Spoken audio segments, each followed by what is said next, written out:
Aha! Yes, man! Sana all! Sana all kami din ng tanan. Di kan sa Davao siya ang number one. Sana all abanti tatanan. Ang kaayuan ni padayon niya tanan. Sana all, sana all. Aha! People, ani anak karon. People, karon na ang panahon. People, ide Sara pa kay mulupad na ang agila.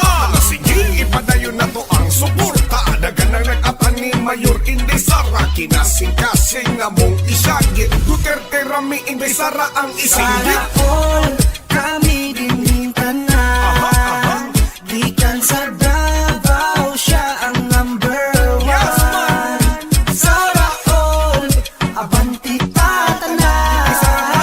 Ang kaayuan ni padayon niya tanan. Sana all, sana Sara Zimmerman Duterte is a Filipino politician and lawyer. She is popularly known in the Philippines as Inday Sara. The nickname Inday means beloved in the Visayan language. In her baptism records, her name is Sara Vicenta, in honor of her grandfather, Vicente. She is the second child of Rodrigo Roa Duterte, the 16th President of the Republic of the Philippines, and Elizabeth Zimmerman Duterte, a former flight attendant and teacher. Sara is the first ever elected woman and the youngest vice mayor and mayor of Davao City. Her life is profoundly backdropped by her family's long history in politics and public service. Her socio-political acumen and leadership skills have been sharpened by the Duterte family's tradition of working in the government and serving the people. Sara's grandfather, lawyer Vicente Tete Gonzales Duterte, was governor of the then undivided Davao Province from 1959 to 1965. For 3 years, starting 1965, he served as a Secretary of General Services of former President Ferdinand Marcos. Before this, he served as acting mayor of Cebu's municipality of Danao from 1946 to 1948. Sara's Lolo Tete was a man remembered by many for his humility and magnanimity. Her grandmother, Soledad Gonzales Roa, was an educator who established a foundation in Davao City that served indigenous people's children needing education. On the other hand, Sara's maternal ancestry provided her with an acute understanding of the heart of the working class. Her maternal grandfather, Godofredo Baldazo Zimmerman, was a son of George John Zimmerman, a German-American missionary, and Cristita Baldazo, who hailed from Hilongos, Leyte. Her Lolo Godo worked his way up from crew to ship captain. Sara's grandmother, Purissima Puring Fortunado Abellana, was an exuberant popular vendor in Davao City's Bangkerohan and Manila's Baclaran markets.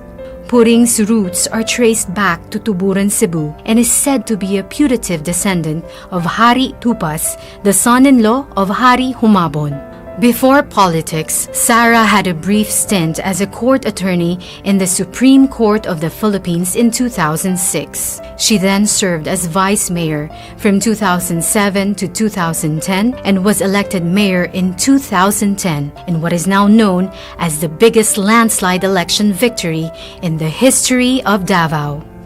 Although a newcomer in 2007, Sara demonstrated transformational leadership skills among the members of the City Council. Her colleague, the veteran legislator Pilar Braga, described her as a firm, principled, tactful negotiator, pacifier, and fearless administrator. One of the landmark legislation passed when she was vice mayor was the Watershed Code of Davao. It aims to protect, conserve, and manage the watershed areas of the city. Her landmark project while serving vice mayor was Inday Para sa Barangay, a whole-of-government approach to service every year in each of the 182 barangays of the city. It is now called the Caravan of Government Services when she moved to the city mayor's office. During her term as mayor, the timeless Davao Life is Here brand was created. It propelled Davao City's image as a desired market and destination for investment and tourism events, including the meetings, incentives, conference, exhibitions market. As a neophyte mayor in 2010, she easily gained the trust of Region 11 economic pillars. Then President Benigno Simeon Aquino Jr. appointed her as chairperson of the Regional Development Council. The RDC under her leadership made notable accomplishments that propelled the region. She was also selected as a NEDA Board Regional Development Committee Mindanao Area Committee chairperson. During her first full year as RDC chairperson, Davao Region's gross regional domestic product expanded from 3.9% in 2011 to 7.1% in 2012. Because of this notable accomplishment, Sara was lauded by Joey Salceda, a prominent economist and well-respected member of the House of Representatives, someone with an enlightened leadership style and sophisticated economic thinking. Under Sara's leadership, Davao City soared to greater heights and emerged as a premier city in Mindanao. For the short period of 2011 to 2013, Davao City received 36 awards, citations, and recognitions for good governance, business, tourism, health, environment, fiscal management, transparency, among others. Sara served as a regional officer of the National Movement of Young Legislators in 2007 to 2010 and served as officer in the National Executive Board of the League of Cities Philippines in 2010 to 2013. At this point, she already figured in the early surveys for senators in the 2013 elections, even if she was underage. In 2013, Sara took a respite from politics, devoting her time as one of the partner lawyers of Carpio and Duterte lawyers. She passed the pre-judicature program of the Philippine Judicial Academy in preparation for her plans to join the judiciary.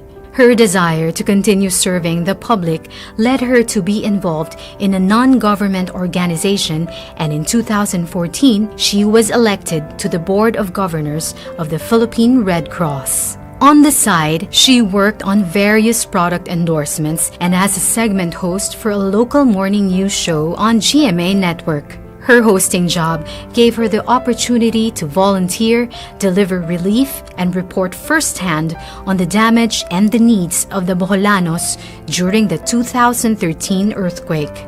In 2016, Sara re-entered local politics and ran for mayor. She and her mother Elizabeth, who was in between cancer treatments, embarked on a national bus caravan called Biyaheng Duterte to help campaign for President Duterte. They were joined by some members of the family and Sara's friends and classmates from high school. For the success of the bus campaign, the centerpiece of her mayoral comeback was called Biyaheng Duterte, a political agenda guided by 30 projects for 10 priority sectors: education, health, poverty alleviation, infrastructure development, solid waste management and environment, agriculture, investment and tourism, traffic and transportation management, disaster risk reduction and management, and peace and order. As a believer of continuity, Sara's 2019 mayoral re-election bid was anchored on the 2016 platform, but this time called Biyaheng Duterte, the second trip.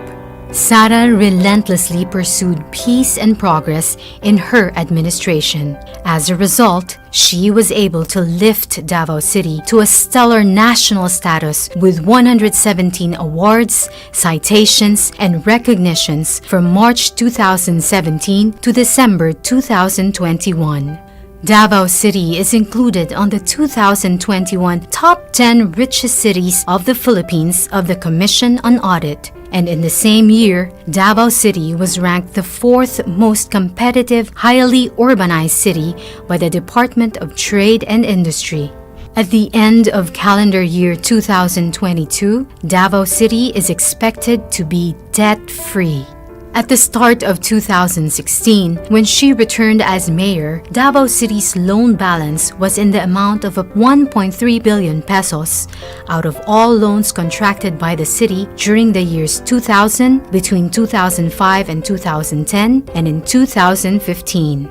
Loan repayments have been consistently provided for in the budget. For the year 2022, the amount of 46.7 million pesos has been made available for the final repayment, making Davao City debt-free. During her terms as mayor between 2016 and 2022, she played supporting roles to the Regional Development Council and the Regional Peace and Order Council. Sara accepted the challenge of the appointment as chairperson of both the Metropolitan Davao Coordinating Committee under the RDC and the Task Force Tuganay of the RPOC. Both committees are trailblazing peace and development initiatives in Region 11. The Metro Davao Committee lists as an accomplishment the House of Representatives and Senate approval of the creation of Metropolitan Davao Development Authority. Sara has been recognized both here and abroad for the work that she has done as local chief executive. In 2012, she was one of the 88 nominees to the prestigious World Mayor Awards and one of the only 2 Filipino mayor nominees. In 2021, she was selected as the Philippines' top-performing mayor with a rating of 93% by an independent and non-commissioned survey of the RP Mission and Development Foundation, Incorporated. It was a feat achieved in the time of the crushing COVID-19 pandemic. Foreign governments have also recognized Sara for her work, generously supporting and inviting her to learn from their countries. She was one of only 2 Philippine mayors invited in 2012 by the government of Israel to attend the 28th International Mayors Conference. In that same year, she also participated in the World Mayors Forum in Singapore. In 2018, Sara participated in an urban planning study tour in the cities of Tokyo and Kitakyushu with the Japan International Cooperation Agency. And in 2020, she attended the 88th Winter Meeting of the United States Conference of Mayors in Washington, D.C. Sara is an alumna of the International Visitors Leadership Program of the U.S. State Department. Her advocacies are reflected in the projects dearest to her, the Peace 911, Magnegosyo Taday, Pagbabago Campaign, and the Kian Gabriel Hotline. Peace 911 is a successful local peace initiative that practically brought stability to the once conflict area of Paquibato District in Davao City. The project contributed to the collapse of the New People's Army Guerrilla Front 55. Magnegosyo Taday is a livelihood support project that encouraged entrepreneurship of women. The success of MTD spawned the Rainbow Magnegosyo Taday that intend to support entrepreneurship in the lesbian, gay, bisexual, and transsexual community. The Pagbabago campaign is a 2-pronged approach to solving interlocking problems related to poverty, children's education, and responsible parenthood. Through the Pagbabago campaign, children and parents in the communities are given bags branded as Pagbabago that contain reading materials on the importance of education and responsible parenting. Sara personally delivers these bags to children and parents. She uses her voice and influence to steer families into the right path out of poverty. The Kian Gabriel Hotline was created to allow anonymous reporting of child neglect and abuse that paved the way to rescue children in distress. The hotline was created in memory of 2 children in Davao City who died because of abuse. Since its operationalization in October 2016 and as of January 2022, no child has died at the hands of abusers in the city. In 2018, Sara led the creation of Hugpong ng Pagbabago, a region-wide political party aimed at creating a strong, peaceful, and developed region that can become a symbol of hope for our country's progress.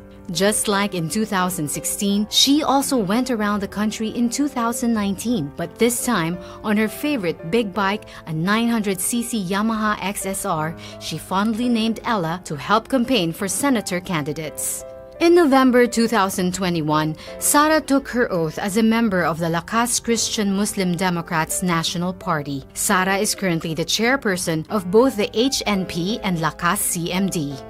Sara is an adopted member of the Philippine Military Academy Maharlika class of 1984 and the Philippine National Police Academy Tagapagkalinga class of 1991. She is a member of the Philippine Coast Guard Auxiliary and the Armed Forces of the Philippines Army Reserve Command. She holds the rank of Colonel and is currently the Assistant Brigade Commander of the 2202nd Ready Reserve Combined Arms Brigade, Philippine Army. She has received several medals, ribbons, badges, and citations for her work in Davao in support of the Armed Forces of the Philippines.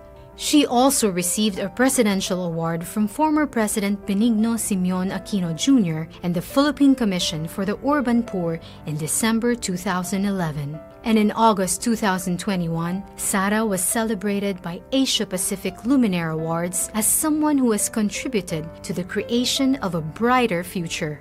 Sara is a Bachelor of Science in Respiratory Therapy graduate from the San Pedro College in Davao City. She received her Juris Doctor degree from the San Sebastian College Recoletos in the city of Manila.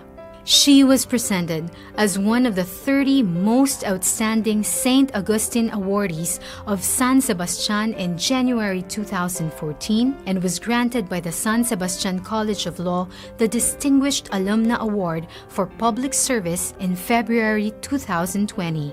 She also received the Distinguished Woman of Service Award from the San Beda College Alumni Association in February 2011.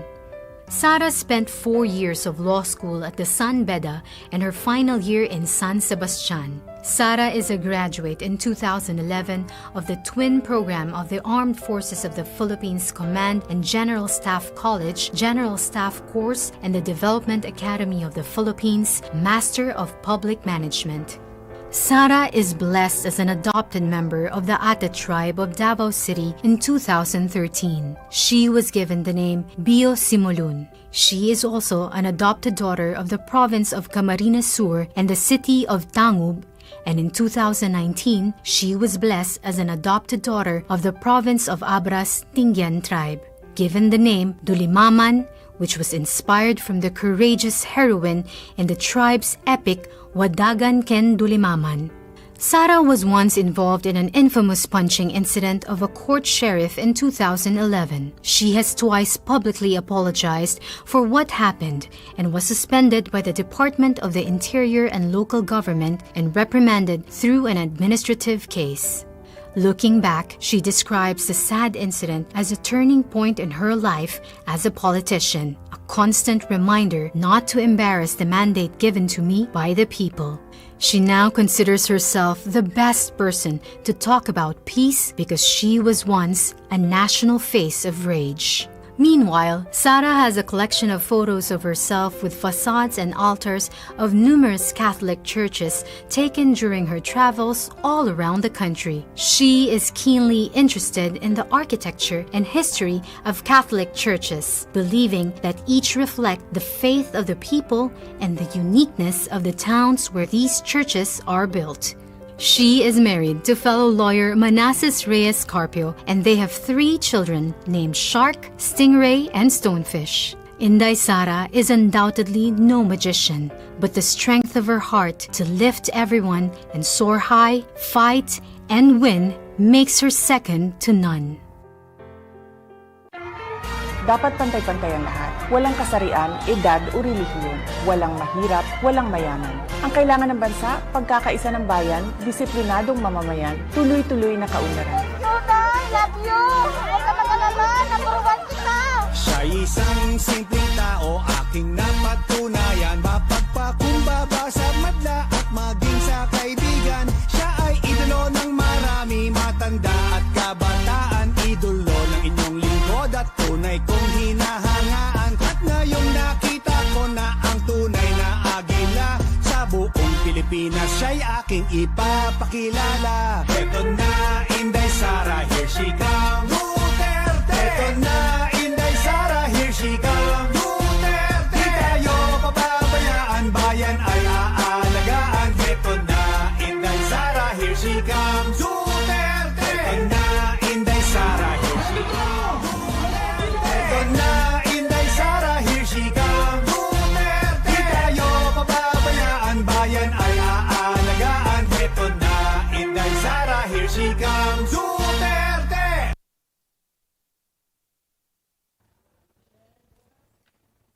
Assalamualaikum warahmatullahi wabarakatuh sa ating mga kapatid na Muslim.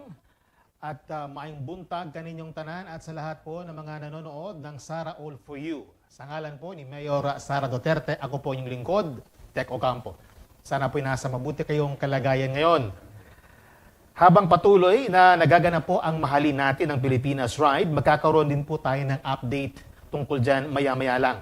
Samantala, patuloy din nating alamin ang mga magagandang proyekto dito sa Davao City. Kilalanin din ang isa pang senatorial candidate at artist for Sara. Panoorin po natin. Dito sa Sara All For You, marami tayong pag-uusapang mga magagandang proyekto sa Davao City. Isa na rito ang Kusina ng Bayan o Mobile Kitchen, ilalim ng City Social Welfare and Development Office. At para ikwento sa atin kung paano naka-benefit ang mga Dabawenyo sa project na ito, kasama natin ngayon si Ma'am Julie Pangandayaday, ang in charge ng project na Mobile Kitchen o Kusina ng Bayan.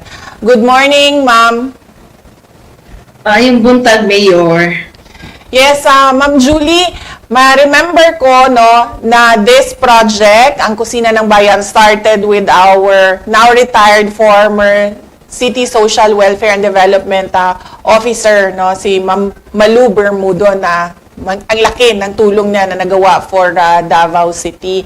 Kasi meron tayong problem lagi kapag may disaster o merong sunog, nagkakaproblema tayo sa pagkain ng mga tao dahil pag nag-evacuate tayo, nagugutom na yung mga tao. And of course, ang ating mga rescuers, mga first responders natin, nagugutom din sila kapag nagtatrabaho sila o nag-ooperate sila sa disaster or accident. Kaya we saw the need na magkaroon ng mobile kitchen o kusina ng bayan para merong laging mainit, hot meals doon sa ating mga evacuation center and doon para sa ating mga first responders. Pwede mo bang makwento sa amin na Ma'am Julie kung ano na ang nagawa ng ating kusina ng bayan?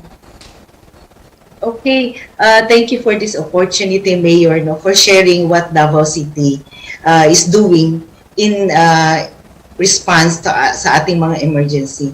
Hindi na po spare ang Davao sa mga baha at malalaking baha. So, noong 2018, together with our former CSSDO na Department Head, Ma'am Malu Bermudo, sinabi mo kanina, you together talk about it and conceptualize it because nakita niyo po doon sa ground, sa panahon ng sakuna na may nagugutom. In the event na may sunog, walang nabibitbit. At ang mga bata ay gutom at ang iba nanginginig sa lamig. That's why you conceptualize this mobile kitchen para magbigay ng immediate na pagkain sa ating mga biktima ng sakuna. Yes, oo, tama ka, Ma'am Julie, no. Sa sunog, sa baha, wala talaga silang nadadala. Pero meron tayong community cooking na ginagawa doon sa mga evacuation center. But we saw the need of immediate hot meals din po na makain kaagad ng mga tao. And Ma'am Julie, pwede mo bang makwento sa amin ang mga nakita mo doon sa ating mga evacuation centers, doon sa mga beneficiaries natin, kung naka-benefit ba sila doon sa ating mobile kitchen at kusina ng bayan? Definitely, Mayor, no, naka-benefit talaga ang ating mga constituent sa mga naapektuhan ng sakuna. Especially na ang team ng mobile kitchen is nakapagluto kaagad ng kanin, at saka ulam. Kasi sa community cooking kasi, hindi ka agad kasi maghanap ka pa ng space. Well, dito sa mobile kitchen, nandito na yung ating gas range, nandun na ang mga pagkain, at saka nandun na din yung ating mga kagamitan that we can really provide immediate na pagkain at saka yung pangpainit sa kanilang mga tiyan. We provide yung Milo, kape, at itong mobile kitchen ay walang pinipili. Lalo na yung we experience yung baha sa Jade Valley. If you can remember that, Mayor, wala tayong pinipili. We provide all of our constituents with this mobile kitchen. Yes, oo. Kung sino yung nagugutom, kahit yung mga first responders o kahit bystander lang na stranded, no, lahat pwedeng mag-avail doon sa hot meals. Ma'am Julie, dapat i-emphasize natin, no, bakit importante in a disaster or in an accident, in a calamity, ang hot meals na niluluto. Bakit hindi pwedeng crackers lang? Bakit hindi pwedeng bread lang, pandesal lang ang ibigay natin? Kasi Mayor, kung ang sakuna ay nangyari alas 6 ng gabi, hindi pa lahat nakapagluto niyan. So kailangan talaga may laman ang mga tiyan, lalo na sa mga bata. Kasi we don't allow our children na nagugutom. Kaya we give this mobile kitchen na naging parte na sa ating response sa emergency.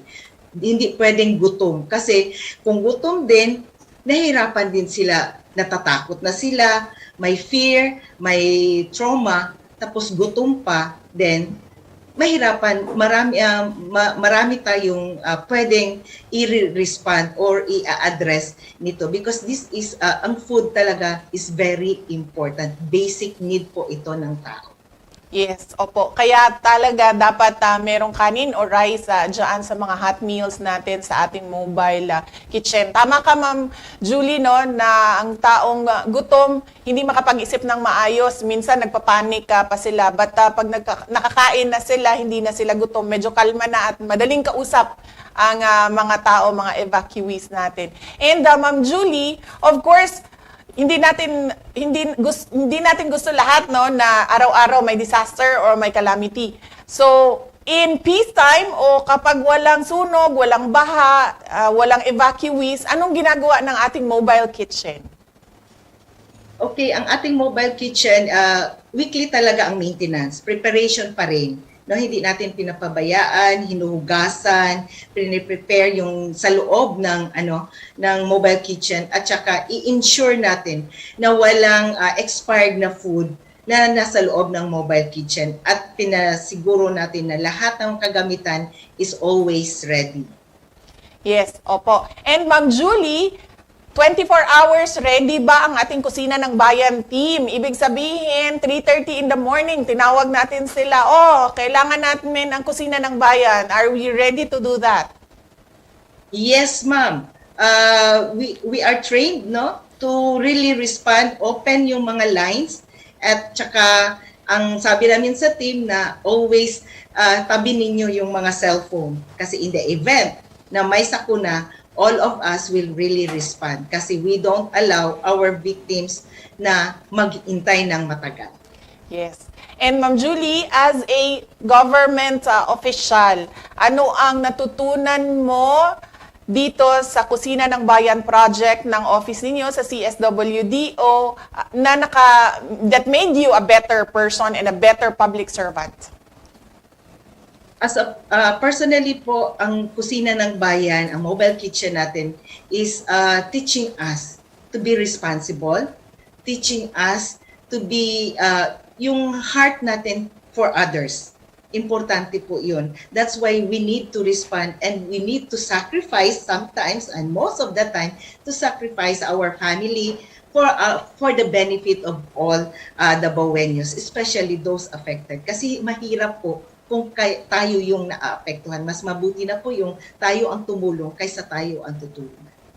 Yes, thank you, Ma'am Julie. On behalf of the Dabawenyos, no, we'd like to thank you as a team leader ng Kusina ng Bayan, the Office of the CSWDO, for thinking about Kusina ng Bayan as an immediate response sa pagkain dyan sa mga disasters, no, and calamities. Dahil naisip ninyo na hindi pwede na antayin natin ang community cooking, hindi pwede na antayin natin ang order ng lugaw at lome, hindi pwede na pandesal ang ibigay natin sa mga tao, but kailangan nila ng mainit na pagkain na merong kanin. And we thank you, CSWDO, for being such a proactive and responsive office sa City Government of Davao. Maraming salamat sa oras, Ma'am Julie. Thank you, Mayor, for your leadership and encouragement to all of us sa CSWDO. God bless po sa pagiging next higher leadership. You will really do great things in our country. God bless po. Thank you. Ang turo ng aking mga magulang sa aking pagtatrabaho, dapat pantay-pantay ang lahat. Walang kasarian, edad o relihiyon. Walang mahirap, walang mayaman. Ang kailangan natin, trabaho, edukasyon, mapayapang pamumuhay. Ang kailangan ng bansa, pagkakaisa ng bayan, disiplinadong mamamayan, tuloy-tuloy na kaunlaran. Ako si Inday Sara Duterte. Matibay ang puso na maglilingkod para sa mga Pilipino, para sa Pilipinas. Mahalin natin ang Pilipinas.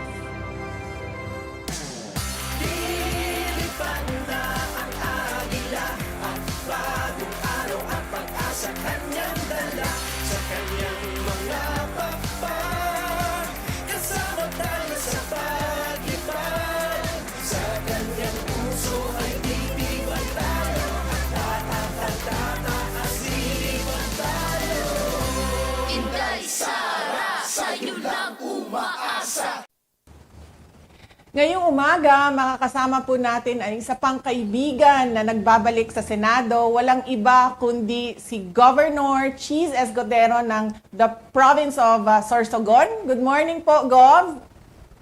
Mayor Sara, good morning sa lahat ng ating taga-subaybay. Maayong buntag, maayong bagong bigat. Diyos marhay na aga sa Indo Gabos. Yes, oo. Ikaw ang governor ngayon ng Sorsogon, but you have 12 years of Senate work under your belt. Gusto natin pag-usapan ngayon and i-highlight kung ano ba yung nagawa mo para sa ating bansa sa 12 years mo sa Senado. Una sa lahat, Mayor Sara, kailangan ng tulong ng bawat senador bago may mapasang batas. Isa lang ang humarang, hindi na mapapasa yan. So anumang napasa naming batas, lahat kami sama-sama. Pero ang pwede ko siguring sabihin, pinangunahan ko ang pagpasa ng exemption ng minimum wage earners sa pagbabayad ng buwis dahil maliit na ang sweldo, magbabayad pa ng buwis. Pangalawa, yung Free Tertiary Education Act para libre na lahat ng state universities and colleges at para merong tertiary education subsidy para naman sa mga nag-aaral sa private schools. Si Pangulong Duterte na ang pumirma ng batas na yan. Dagdag pa doon, nakapagpasa kami ng hindi bababa sa 42 na conversion ng universities na dating mga state college at humigit kumulang 138 korte sa iba't ibang parte ng bansa para mapalapit yung hustisya, ika nga, o yung pag-hearing o trial sa ating mga kababayan para mas mabilis nilang makamit ang hustisya. Sila man ang akusado ng mali o sila man yung nagreklamo o mga biktima. Yes. And meron ka ba sa iyong experience as a senator na ma-share sa amin na mga natutunan mo na pwede din naming ma-apply sa daily lives namin? Marami.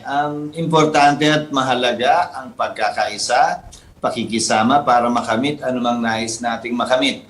Minsan, napakaganda ng layunin, wala namang problema yung ibang mga miyembro ng Senado, pero dahil hindi lang nila gusto ang ugali mo at hindi ka marunong makisama at kapag ika nga may gagawin, gusto mo palagi soloista, importante at mahalaga sa Senado, sa buhay man, sa politika o sa pag-ibig man na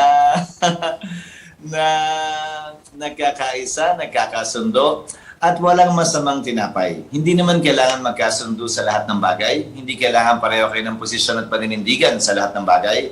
Ang importante, may paraan kayo para mapag-usapan, maski na yung magkaiba ninyong pananaw, nang hindi kayo nag-aaway o naghihiwa-hiwalay. Okay. Pagkakaisa, open communication at pakikisama. Yan po ang natutunan natin kay Senator Chiz Escudero sa kanyang experience po as a senator. Ngayon naman, ikaw din ngayon ang governor ng Sorsogon. Pwede mo bang mai-share sa amin kung ano ang mga nagawa mo for the 3 years na naging naging governor ka po ng the province of Sorsogon? Parang tumanda ako, Mayor Sara, maging local chief executive. Kaya hindi ko alam kung paano mo ginagawa na mukha ka pa ring bata pagaman na nag-local chief executive ka na ng 2 termino. Sinimulan namin sa pamamagitan ng pagsasaayos ng mga infrastruktura, sa pamamagitan at gamit ng Build program ng administrasyon. Katulong din, siyempre, yung Local Development Fund ng pamahalang panlalawigan ng Sorsogon, kung saan nilayo namin makonekta lahat ng 541 barangay sa pamamagitan ng kalye, maliban sa 5 barangay ng mga isla. Layunin nito mapamura ang pagdala at paghatid ng pagkain mula at papunta sa kanilang barangay, makarating ang tulong kung may kinakailangan, lalo na kung may kalamidad at sakuna. Isinaayos din namin ng Provincial Capitol Building at nagtayo kami ng kaisa-isa at kauna-unahang museum sa aming lalawigan. Yung dating provincial jail na 105 years old, ginawa namin museum para may magkwento at para makwento yung kasaysayan ng aming lalawigan na wala pa namang nagsasabi o nagpaparating. Importante para sa akin yun dahil dapat malaman lamang ng lahat ng taga-Sorsogon ang pinagmulan at pinanggalingan nila para maliwanag din sa kanila kung saan sila padutungo. Isinaayos din namin yung aming siyam na ospital. Ang Sorsogon, Mayor Sara, ang nangunguna sa pagpapatupad ng Universal Healthcare Law among the 33 pilot areas ng UHC. In fact, inaasahan namin kung darating na Marso, ang Sorsogon ang unang kikilalanin bilang province-wide network, kauna-unahan sa ating bansa para maramdaman na yung benepisyo ng batas na pinasa sa ilalim ng administrasyon ni Pangulong Duterte. Sa gitna ng lahat ng yan, nag-ISO din kami, nagpa-certify kami, ISO 9001-2015, sa lahat ng 24 na departamento ng pamahalang panlalawigan at 9 na ospital namin. Kabilang na sa pag-ISO ng 9 na ospital ang pagsasaayos din ng aming ospital. Na dati, bago ako umupo, yung kanta nag-a-apply doon, they just lie there and they die there. Isinayos namin yon dahil anumang ganda ng gagawin namin sa infrastruktura at hanap buhay, kung mamamatay din lang naman dahil sa kakulangan sa atensyon, sa kalusugan o kapag may sakit sila, masasayang at mababaliwala lamang yon. Naglinis din kami ng pamahalang panlalawigan kung saan nakatipid kami ng humigit kumulang 300 milyon sa kabila ng 1.6 billion lamang na ira ng aming lalawigan upang maibuo sa serbisyo publiko at maramdaman ng tao ang presensya at pagkalinga ng pamahalaang panlalawigan. Thank you for Sorry kung mabilis magsalita, Mayor Sara. Thank you for sharing that with us. Actually, sa sobrang dami na nagawa mo in 3 years, hindi ko siya masummarize kaagad. And meron akong narinig doon na naiinggit ako dahil na ISO mo lahat. Kasama pa ang Mayor Sara, hospital. mahirap para kang dumadaan sa exam, para kang bumalik sa college. Pinagtatatanong ka, ang dami mong pinifilapan. Pero to be fair sa mga department heads, they were able to overcome the initial difficulty. So, napakaswerte ng provincial government of Sorsogon dahil naging governor kanila and ngayon ISO na kayo. Ibig sabihin talaga quality yung serbisyo na lumalabas dyan sa lokal na pamahalaan ng Sorsogon. And we are happy na nalaman namin yan and na-share mo yan sa amin ngayon as achievements mo as governor. Yan ang gusto ko kasi sa local chief executive. Kaya nalulungkot ako na hindi ko natapos yung 3 consecutive terms ko as mayor kasi yung nakikita mo kaagad yung effects ng ginagawa mo. Kaya gustong-gusto ko maging local chief executive. Tama ka, Mayor Sara. Itong bagay na ito, ang problema ko lang, yung pinipirmahan ko, malamang yung pinipirmahan mo, gagabundok din, halos araw-araw. Yun lang yung pagbabagong naranasan ko. Pero tama ka, yung gusto mong gawin, nagagawa mo agad at nakikita mo agad yung resulta, ng lahat ng gusto mong ipatupad sa iyong lokalidad. Opo, immediate kaagad yung nakikita mo na effect ka sa communities. And thank you for sharing that with us. Dito naman tayo sa mga light questions. Kanina tinanong kita kung anong topic ang gusto mo sa light question. Sabi mo, free for all tayo. Kahit ano, itanong mo sa akin. Sabi mo, Gob. So, ang question ko lang, napakadali naman na siguro nito sa'yo because I see that you are a very confident person. Pero gusto pa rin namin marinig ang sagot. How is it to be a husband sa isang napakasikat na global star na si Ma'am Heart? Wow. Well, simple lang. Pag naglalakad kami at lumalabas sa mall o kumakain sa restaurant, maraming nagpapapicture palagi sa kanya at palaging inaabot sa akin yung camera para picturean sila. Madalas siya yung nakikilala at kilala. Mas maraming may kakilala sa kanya. At ang tanging pagkasikat ko lang sa social media kung sakasakali ay kapag ka na-extra ko sa mga YouTube niya at sa Instagram niya. Pero siyempre, Mayor Sara, pag uwi naman sa bahay, lahat yon ay iiwanan mo sa labas ng pintuan. Maging ako man yung pwesto ko, gobernador man o nung senador noon. So pagdating sa bahay, wala naman na lahat yon. At ang importante, nandun yung pagtanggap ng bawat isa sa magkaibang propesyon naming dalawa. Okay, so pumasok na tayo doon sa loob ng bahay. Ngayon, bibili kayo ng plato o sinong masusunod? Si Hart. Klaro yun. Pagdating sa furniture, sa plato, sa baso, sa setting, sa lahat yun. Siya masusunod lahat doon. Okay, and then ano naman yung contribution mo sa loob ng bahay? Parang nung nagpunta kaming Amerika, nung nagdaang New Year, ako na lahat yon. Ako ang tigalaba, tigalinis, tigahugas ng pinggan, tigaluto, at tiga-drive pa sa kanila. Dito sa Maynila o sa Sorsogon man, ako ang in charge palagi ng kitchen.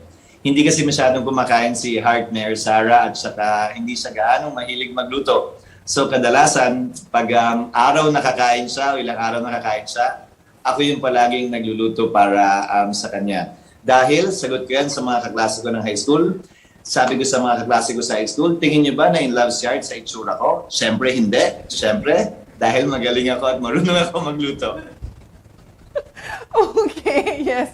And thank you for sharing sa amin, no? Sino kayo sa labas at ano kayo sa loob ng bahay ninyo. And bukas, babalik po ikaw para naman po pag-usapan natin ang ways forward mo para sa ating bansa as a comebacking senator.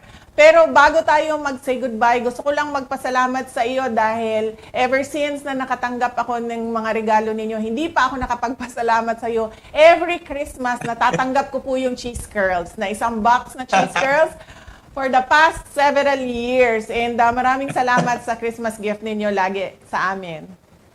Most welcome at paumanhin kung yun lang ang nakayanan ni Sara. Pero yun ang regalo namin sa lahat. Dahil ka-spelling ng cheese curls yung pangalan ko.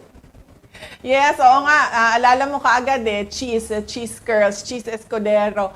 Pwede mo bang bigyan as a closing ng message of hope ang ating mga kababayan sa buong mundo ngayon? Naniniwala ako na matatapos, lilipas din at magwawakas din ang pandemyang ito. At sana sa muling pagbubukas ng ating bansa, muling pagbubukas ng mundo sa hindi malayong hinaharap, na mabigyan pa rin tayo ng sapat na lakas na harapin ang mga bago pang hamon at pagsubok na maaaring ibato sa atin ang tadhana bilang isang bansa at bilang isang lahi. Tiyak ko, malalampasan natin ito basta't nagkakaisa at nagtutulungan ang bawat isa sa atin. Thank you for sharing your today with us and see you tomorrow. Ang turo ng aking mga magulang sa aking pagtatrabaho, dapat pantay-pantay ang lahat. Walang kasarian, edad o relihiyon. Walang mahirap, walang mayaman. Ang kailangan natin, trabaho, edukasyon, mapayapang pamumuhay. Ang kailangan ng bansa, pagkakaisa ng bayan, disiplinadong mamamayan, tuloy-tuloy na kaunlaran. Ako si Inday Sara Duterte. Matibay ang puso na maglilingkod para sa mga Pilipino, para sa Pilipinas. Mahalin natin ang Pilipinas.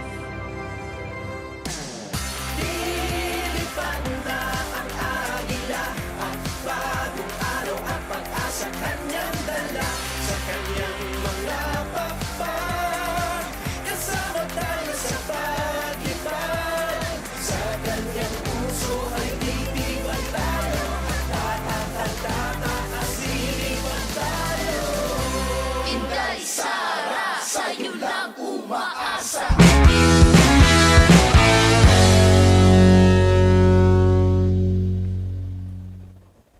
Welcome back po sa Sara All For You. Ngayong ikapitong araw ng Mahalin Natin ng Pilipinas Ride mula sa Camarines Norte, nasa Quezon Province na po ngayon ang team. Pero bago po nito, narito ang ilang kaganapan sa Camarines Norte.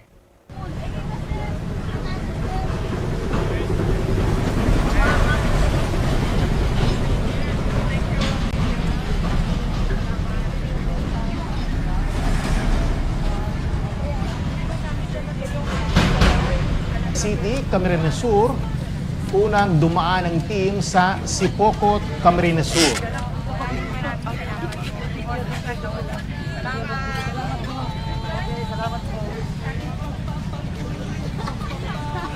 At tumulak na patungong Camarines Norte kung saan nakipagsalamuha si Mayor Sara sa mga residente ng Basud.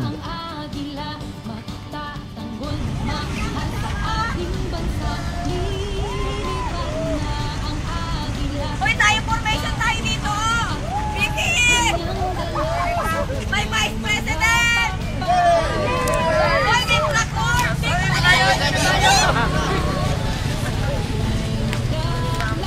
Morning po! May traktor! Dito, mga friend! Dito!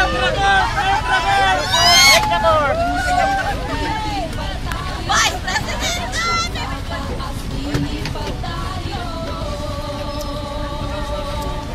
Thank you, madam! Thank you, thank you, thank you po! Thank you! Ma'am, kaway naman po, ma'am! Ayan po, di ba,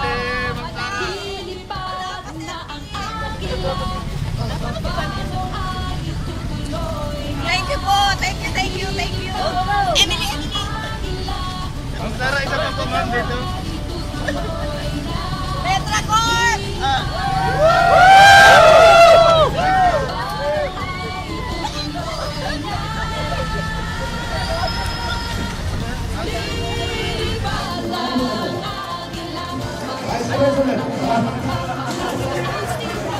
At pagkatapos po ay pumunta na ang team sa Camarines Norte Provincial Capital kung saan sinalubong si Mayor Sara ng kanyang mga supporters.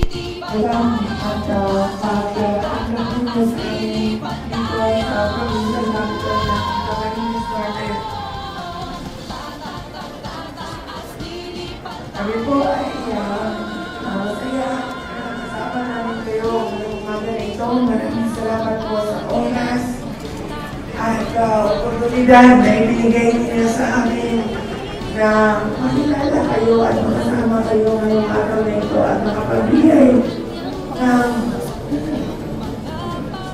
naging mensahe para sa inyo. Nagpapasalamat din po ako sa ating governor, sa ating vice governor, at sa buong sangguniang panlalawigan at mga members of the House of Representatives natin na nag-welcome at nagtatap sa amin dito. Si Pangulo Duterte po ay nagpapasalamat sa inyo sa suporta at suporta sa kanyang administrasyon from 2016 hanggang ngayon at matatapos na po yung termino niya sa June at siya po ay nagpapasalamat sa suporta ninyo sa kanyang administration. Hindi na po daw niya maisa-isa lahat magpapasalamat at naikot lahat pero nasa puso niya ang magpapasalamat sa inyo. Ang dala-dala ko po ay ang aking ang tulong ng ating mga magulang sa akin. Pagtatrabaho, pagsiservisyo doon sa Davao City as mayor. Ayon kong dapat pantay-pantay ang lahat. Wala pong mayaman. Walang mahirap. Samantala, narito po ang wrap-up ng Day 6 ng Mahalin Natin ng Pilipinas Ride na ikinuwento mismo ni Mayor Sara Duterte. Napagkantuaho kami. Kami ay mga senior citizen ng Barangay 1 and Barrio. At kami po ay nagpapasalamat at na dumaan kayo dito.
Pakinggan ninyo ang sinasabi ng unit team dahil sila ang magiging dapat karapat-dapat para sa Pilipinas para umunlad. Go VP Sara for the win!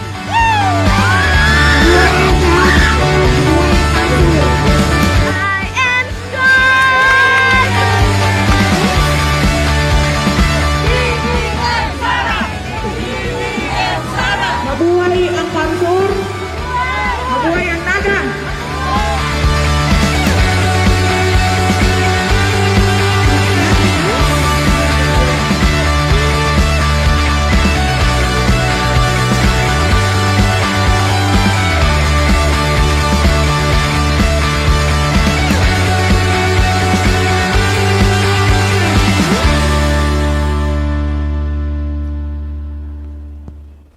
Abagan po ang mga updates sa official FB page at YouTube channel ni Mayor Inday Sara Duterte.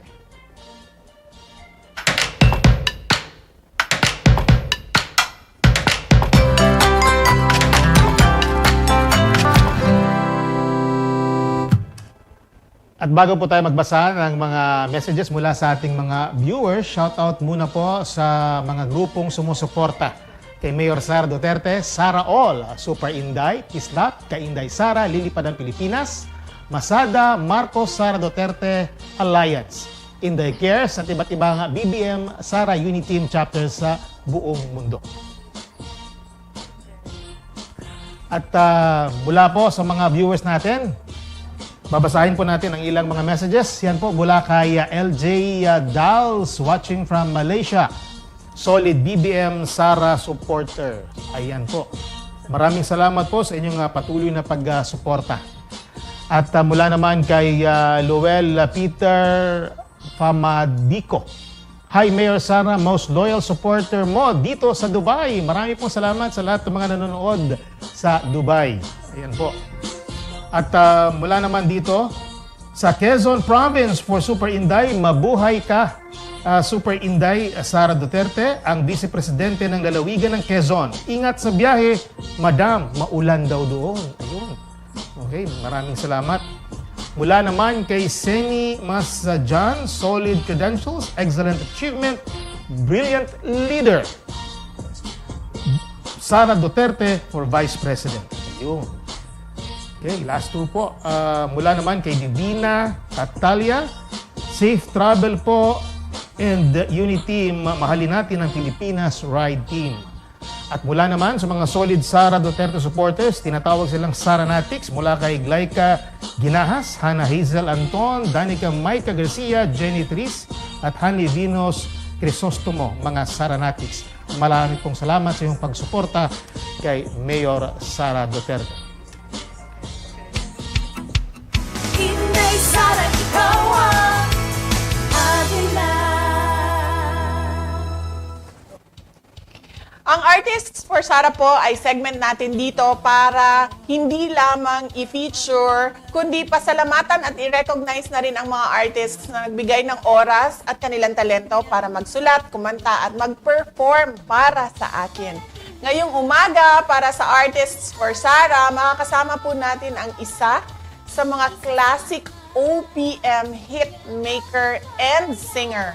Walang iba kundi si Mr. Remember Me, Renz Verano. Good morning po, Sir Renz. Hello, good morning po, Ma'am Inday. Magandang umaga po sa lahat po ng nanonood. Ako po ay nagpapasalamat sa oras nyo ngayong araw na ito na sinamahan mo ako sa Sara All For You at nagpapasalamat sa pagsuporta mo since 2016 sa amin pong pamilya. You're welcome po, ma'am. Kung meron po akong maitutulong, ay bakit to hindi? Maraming salamat din po sa pag-imbita po sa akin ngayong umaga. Yes. Bago ka magbigay sa amin ng kanta, gusto ko lang magtanong para magkakilala tayo. No? Natural ba ang husky voice mo? Yes, ma'am. Pero before akong natutong boses basag, ika nga tawag nila, I used to do a lot of cover versions. Dati po yun, ma'am. Yun po ang trabaho ko. Ang cover versions, yung gumagawa po ng mga kanta ng foreign artists, ginagawa po nung ano po yan, nung 80s pa. 80s, 90s, early 90s, late 80s po. Ginagawa ko po yan. Kaya, natuto po akong magbasag ng boses. Nung natuto po akong magbasag ng boses, nung ginaya ko po si Bryan Adams noong araw, dahil kinover ko po yung ilan sa mga awitin niya, tuloy-tuloy na po yon. Gumawa po kami ng album na ginaya ko po ng konti ang boses ni Bryan Adams. Boses basag pala ang tawag dyan. Ngayon, meron akong natutunan sa iyo, Sir Renz. Okay. At Yes, ma'am. meron akong i-share sa iyo. Yung Yes, ma'am. Remember Me mo na kanta ay lagi yang nasa top 20 na video okay songs ng buong bansa. Alam mo ba yon? Naku, hindi, ma'am. Hindi ko Yes, alam. oo. Top 20, wow. Naku, maraming salamat sa mga kababayan natin. Lahat po kasi mahilig mag-videoke. Kaya maraming salamat at napasama yung aking awitin. Totoo yan, dahil sa lahat ng kantahan ng mga video okay, lagi ang Remember Me, nandiyan yan. At ito pa, isang sharing ko sa iyo, Sir Renz. Meron akong kaibigan na kapag nag-video okay kami at medyo nakainom na siya, yan ang lagi niyang kinakanta, Remember Me. At hanggang ngayon, hindi namin alam kanino niya idinededicate itong Remember Me na kanta. Pero known siya sa aming mga magkakaibigan na kapag nakainom na ay kinakanta itong Remember Me. Pero hindi niya sinasabi para kanino yung kanyang kanta. Pwede mo bang maikwento sa amin ang background o paano nagsimula na maging kanta ang Remember Me? Oo, okay, ma'am. Ganito po yan. Yung isa ho sa may-ari po ng Octo Arts before, si Mr. Chito Ilagad, nanggaling po siya sa Japan. Kasi ang Remember Me po, ma'am, ay isang Japanese song na ginawa ng Tagalog lyrics. Galing po si Mr. Chito Ilagad sa Japan. Tapos nung umuwi siya, sabi niya sa amin, ni Bosani, si Bosani Ilacad ang aking manager before and arranger at saka producer po. Sabi niya, gawan nyo nga ng Tagalog version itong Remember Me. So, it started all there. Gumawa po kami. At first nga po, ma'am, we were very hesitant in doing it. Kasi, hindi po namin lubos akalain na yung Remember Me ay magiging hit. Dahil before, hindi kami sold dun sa idea na gagawing Tagalog version, itong isang Japanese song. And then, naisama po ito sa album. Actually, ano lang ho siya eh. Hindi siya yung carrier single na tawag po natin sa album ko po. It was one of the songs included lang po dun sa album. Ito po yung second album po under Octo Arts. And then, after that, nagkaroon din po ng contest sa isang TV show itong Remember Me, kaya po lalo hong sumikat. Yes, thank you Sir Nance sa sharing mo, no. Buti naman at na-overcome ninyo yung hesitation na gawing Tagalog itong Japanese song na ito dahil ito isa ito sa iconic video songs natin, ang Remember Me. I'm sure alam mo yan sa lahat ng mga nadadaanan mo na video sa tabing daan na naririnig mo may sumisigaw ng Remember Me. Oo nga po, ma'am. Actually, yung Remember Me po, ang kumbaga yan ang tumatak po sa halos lahat ng mga household at saka mga masa po natin, mga Pilipino. Dahil kumbaga yung Remember Me, yung aking signature song. Kapag nakita na ho nila, pag nakikita nga ho ako, ma'am, pag may nakakasalubong ako sa daan, may kakanta ng a little bit of the line ng Remember Me, pero dumadaan lang siya noon para lang mabanggit lang niya na ako yung kumanta noon. Nakakatuwa. Yes, sir. Oo, dito sa amin, sa bahay namin, sir, ay malapit kami sa beachfront, doon sa unahan, no, sa Times Beach. And dito sa Times Beach namin, sir, ang daming video dyan. Kaya every Sunday po, naririnig ko, may Remember Me! May gumaganyan na, aga-aga. Alam mo naman, kapag Sunday, sir, di ba, lahat ay downtime, Yes. lahat nag-video Sana may pagkakataon, ma'am, na mabisita ko lahat yung mga lugar na yan para matuwa sila at makantahan ko. Opo, sa susunod, definitely, imbitahin po namin kayo dito sa Davao City at doon po sa Times Beach. Papakantahin kita doon para maging, para sumaya yung mga tao doon. Magdala tayo ng mga good vibes sa kanila. And ngayon, maraming salamat. Ay hinanda mo na kantahin po ang Remember Me, Sir Rem? Yes. Opo. Yes, ma'am. Take it away po. Ay, thank you very much.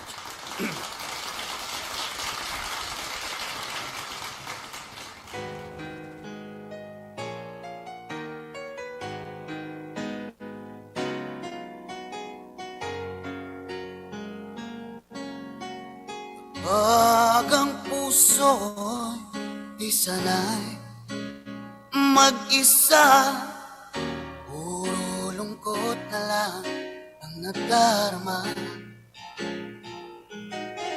Kapag walang tibok, walang ligaya, kapag wala ka, buhay ko'y walang sigla.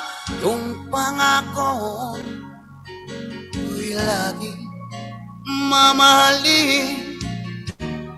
Ang tanda ko pa ng ating sumpaan, ang wakas ay magsasama.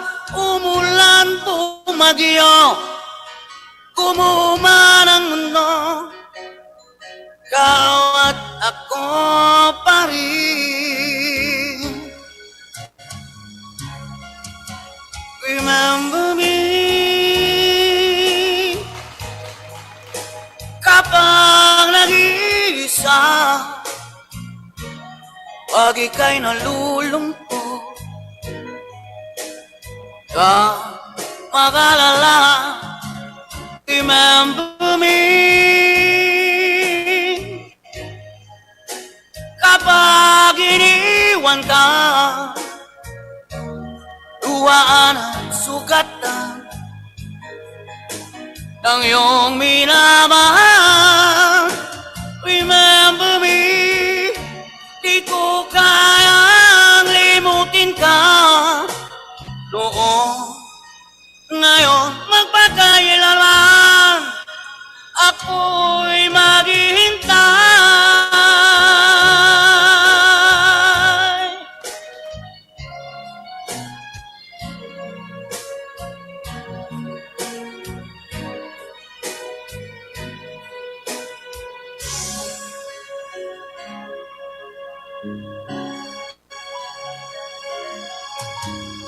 Yung pangako ko'y laging mamahalin. Ang tanda ko pa ating sumpaan, ang wakas ay magsasama. Umulan, pumagyo, kumuhuman ang mundo, bawat ako pa rin. Remember me. Kapag nag-iisa, pag ika'y nalulungkot, huwag kang mag-alala, remember me. Kapag iniwan ka, luhaan at sugatan ng iyong minamahal, remember me. Di ko kayang limutin ka noon, ngayon magpakailanman ako'y maghihintay.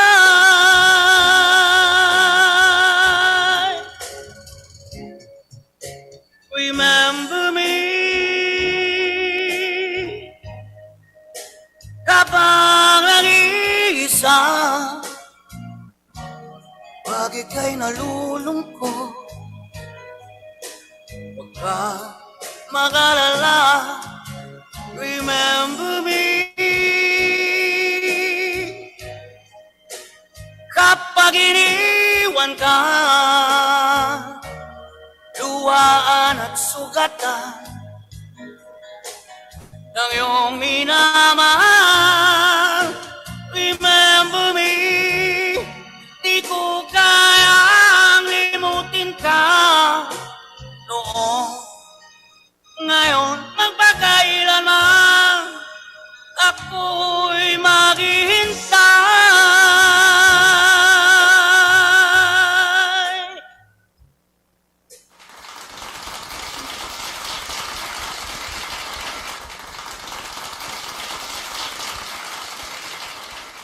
Maraming salamat, Sir Ren, sa oras at kanta na inilaan mo para sa aming lahat ngayong araw na ito.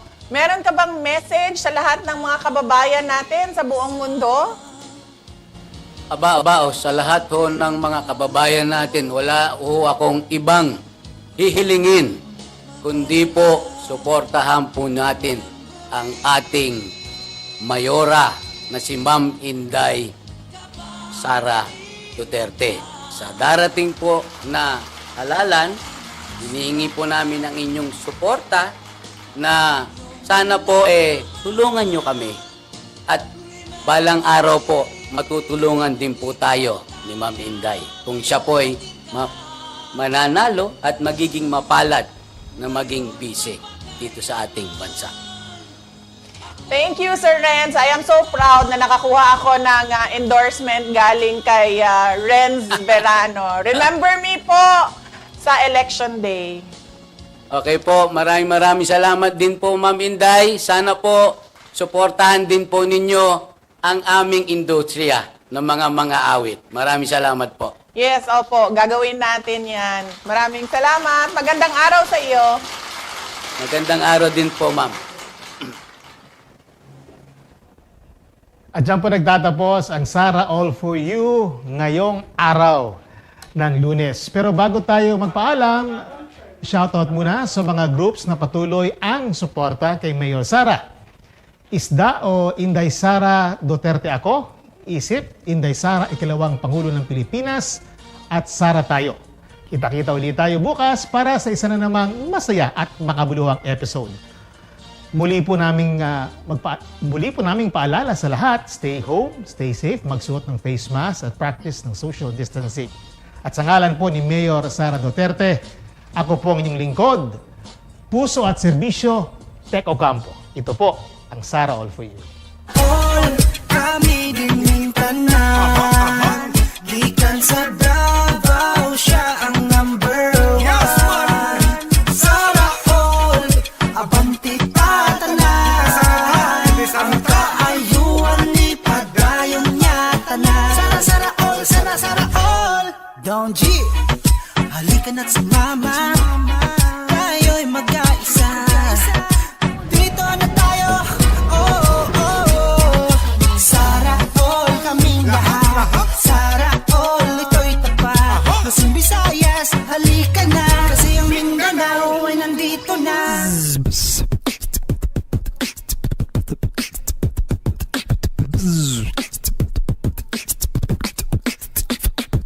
Luzon, Visayas, Mindanao. Pangalan niya ating isigaw.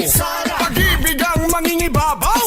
Simula pa lang noon, talagang Duterte na kami hanggang ngayon. Sara Duterte, Carpio, pangalan mo sinisigaw ng Pilipino. Sa iyong pagtato kami nakasuporta. Sara all ang lahat para masaya. Sara all, Sara all, Sara all, Lilipad ka. Sara all, Magkaisa. Sara all, kami din tanan, gikan sa Davao, siya ang number one. Sara all, abanti tatanan, ang kaayuan ni padayon niya tanan. Sara all, Sara all, kami din tanan, gikan sa Davao, siya ang number one. Sara all, abanti tatanan, ang kaayuan ni padayon niya tanan. Sara all, Sara all.